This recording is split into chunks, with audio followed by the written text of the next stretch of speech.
Bonjour à tous, bienvenue dans la présentation de l'état des fonds des archives départementales. Dans cette présentation, vous découvrirez comment est constitué l'état des fonds et comment il peut être exploité dans le cadre de vos recherches sur le site. Pour entrer dans l'état des fonds, c'est très facile. Vous pouvez utiliser l'accès direct qui se trouve ici et cliquer sur le titre État des fonds pour le faire apparaître. L'état des fonds est organisé autour de grandes séries chronologiques, dans un premier temps, anciennes, révolutionnaires, modernes et contemporaines, mais aussi autour de grandes typologies d'archives, comme les archives notariales par exemple, les archives paroissiales ou hospitalières. À l'intérieur de chaque série, par exemple dans les séries contemporaines, on trouve une subdivision qui peut être chronologique, mais également, et c'est le principal mode de recherche quand on travaille sur les fonds d'archives, par producteur de documents. Si je prends l'exemple des services déconcentrés des opérateurs de l'État depuis 1871, quand je déplie la branche, je retrouve les grandes actions des différents ministères et à l'intérieur de ces actions, par exemple la culture, les différents producteurs de documents en rapport avec cette thématique. Donc l'état des fonds présente, comme son nom l'indique, l'ensemble des fonds conservés aux archives à un moment donné. Tous ces fonds, tous les documents que vous allez pouvoir consulter sur le site internet sont rattachés à l'état des fonds. Et dans cette présentation, on va voir comment utiliser l'état des fonds pour mener une recherche, mais surtout pour affiner une recherche. Admettons que je travaille sur la commune de Bar, de façon très générale. Je vais soumettre le nom de Bar au moteur de recherche. Je lance ma recherche et j'obtiens plus de 4000 résultats. Je ne vais évidemment pas parcourir les 4119 résultats que me propose le site, mais au contraire, je vais affiner ma recherche par le biais des facettes qui me sont proposées à droite sur la page d'accueil du site. Les 4119 recherches concernant Bar sont réparties dans la plupart des séries proposées sur le site. Admettons que je travaille sur les archives paroissiales de Bar. Je vois là qu'on me propose un résultat pour les archives paroissiales de Bar et donc je peux cliquer dans la petite case en regard de la facette et j'aurai donc accès à tout ce qui concerne la paroisse protestante de Bar qui a déposé ses archives auprès des archives départementales avec l'accès à l'instrument de recherche qui est proposé ici au format PDF. Donc là, j'ai utilisé les facettes pour réduire ma recherche spécialement sur les archives paroissiales de Bar. Mais on a vu que la commune de Bar était représentée dans la plupart des séries conservées aux archives et donc présentes dans l'état des fonds. Je peux souhaiter également travailler sur les archives anciennes qui concernent Bar. Dans ce cas-là, le site va me proposer 66 résultats, donc qui correspondent à 66 dossiers dans lesquels la commune de Bar a été identifiée. Pour voir ces résultats, je sélectionne la facette en cliquant dans la case correspondante et on me propose les résultats annoncés avec, une fois encore, la possibilité de filtrer davantage ces 66 résultats concernant Bar dans les archives anciennes, c'est-à-dire jusqu'à la Révolution. Si je m'intéresse aux administrations civiles à Bar, je peux réduire encore en cochant la case correspondante et là, je n'obtiendrai plus que 12 résultats concernant les affaires civiles de Bar au Moyen-Âge et en tout cas jusqu'à la Révolution. La liste des résultats affiche les titres des liasses, là en l'occurrence ce sont des liasses.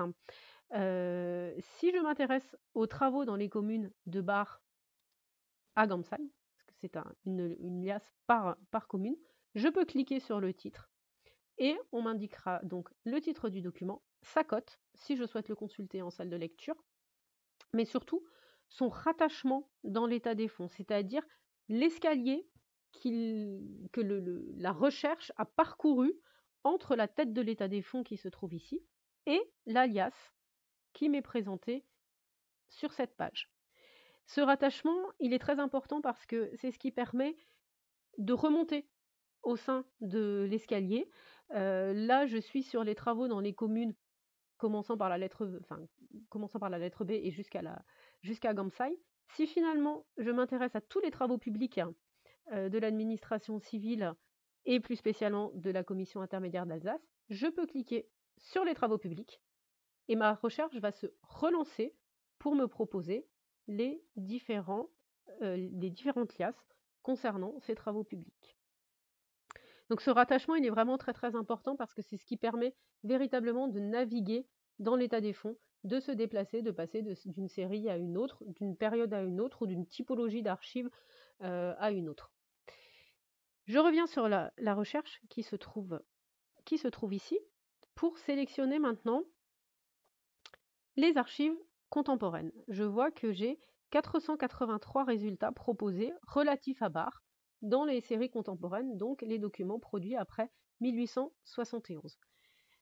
Si je continue à filtrer ma recherche, on me propose 474 résultats dans les services déconcentrés, donc je suis intriguée par le nombre de résultats proposés, donc c'est cette recherche que je vais poursuivre.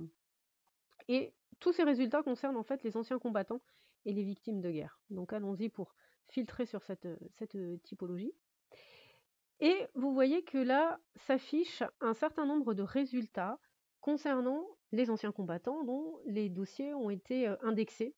Donc là, l'équipe des archives a traité les 80 000 dossiers composant deux ensembles de documents pour extraire à chaque fois le nom du combattant, son ou ses prénoms, sa date et son lieu de naissance, et évidemment la cote du dossier pour vous permettre de le consulter en salle de lecture. La première surprise, c'est que visiblement, la ville de Barre n'est pas représentée dans les premiers résultats. En revanche, les deux premiers combattants qui sont affichés à l'écran ont un patronyme qui débute par BA2R, Barre.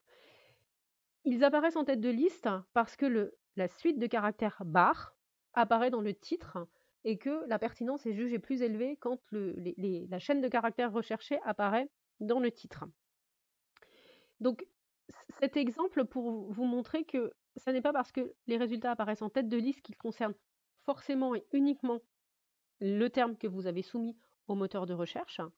Si on examine le troisième résultat, on voit que Émile Roth, dans la description de son dossier, figure le nom de la commune de Barre.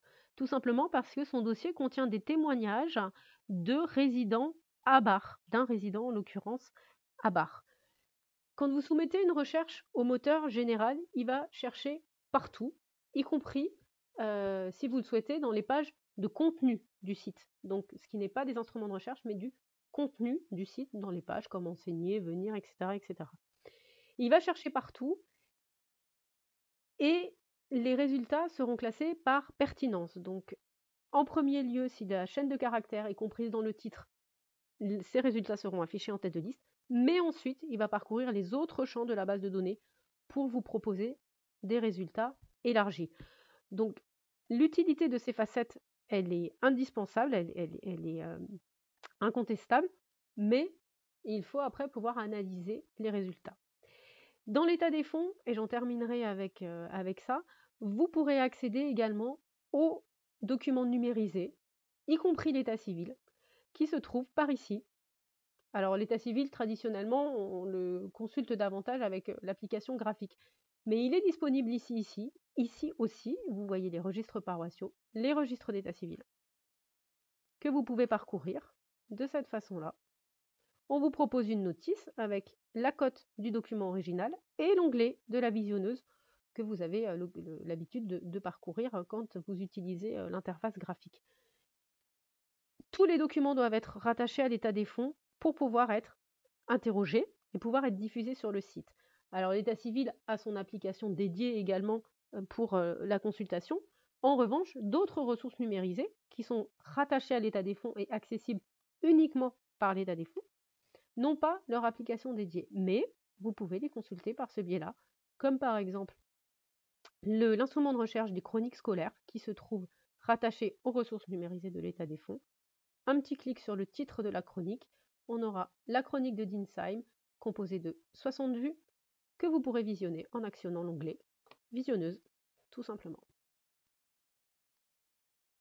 Donc l'état des fonds, c'est un élément incontournable et indispensable pour mener des recherches sur le site.